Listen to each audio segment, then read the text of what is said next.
Assalamualaikum warahmatullahi wabarakatuh. Hari ini kita akan membahas permasalahan yang dihadapi dalam pembangunan desa. Permasalahan itu ada 3. Yang pertama, masalah sosial budaya. Yang kedua, masalah ekonomi. Dan yang ketiga adalah masalah geografis. Kita akan membahasnya satu persatu. Yang pertama adalah masalah sosial.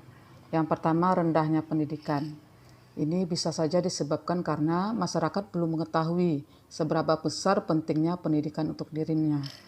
Dan yang kedua, penyebabnya adalah karena sarana dan prasarana pendidikan yang sangat jauh dari pedesaan. Dan yang kedua adalah minimnya sarana dan prasarana di pedesaan.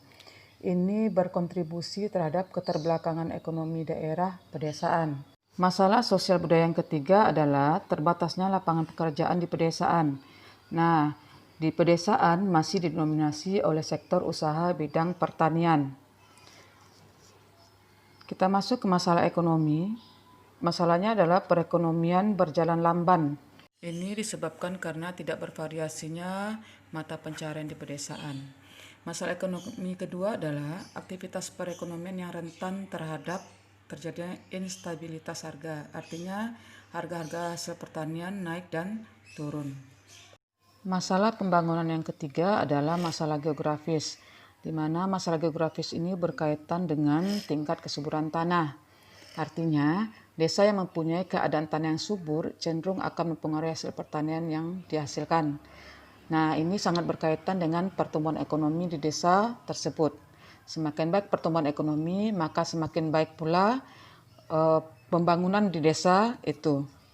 Untuk mengatasi masalah tersebut, pemerintah melakukan beberapa hal. Yang pertama, mengadakan penyuluhan pendidikan, penyuluhan tentang pertanian modern, sehingga masyarakat memiliki pengetahuan dan dapat meningkatkan kualitas sumber daya manusia dan juga kesejahteraan masyarakat.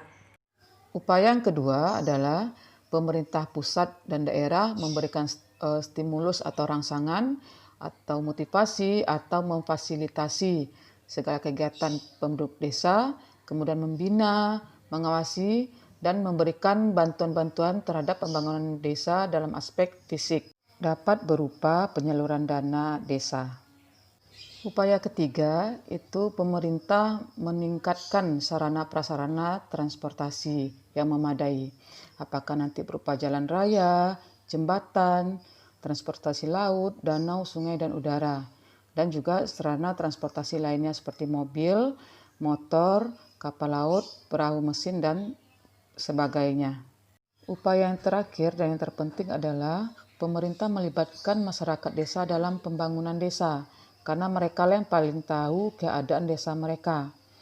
Karena proses pembangunan desa bukan hanya sebatas membangun prasarana dan sarana yang diperlukan, tapi juga memerlukan waktu yang panjang, pengorbanan, dan berkaitan dengan pihak lain.